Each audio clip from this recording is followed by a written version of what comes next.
मालेगाव मधील डोंगराळे गावात चिमुकल्या लेकरावरती झालेल्या अत्याचाराची घटना अगदी मन सुन्न करून गेली आहे। त्या लेकराला भावपूर्ण श्रद्धांजली वाहताना मन थरथर कापतंय। समजत नाहीये नेमका याचा निषेध कसा करू, त्या आरोपीला जाऊन कापू की जाळू। या भारतामध्ये कायद्याचं राज्य आहे, पण तो कायदा सर्वसामान्य माणसांसाठी नाहीये।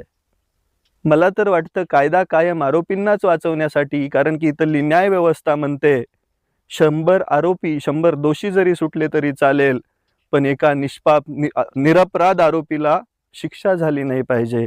आणि त्याच गोष्टीचं फावतं आणि या नराधमांची हिंमत वाढते। निषेध कसा व्यक्त करू समजत नाहीये।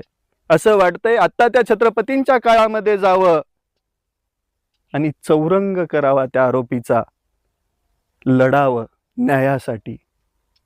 मी उद्या येतो।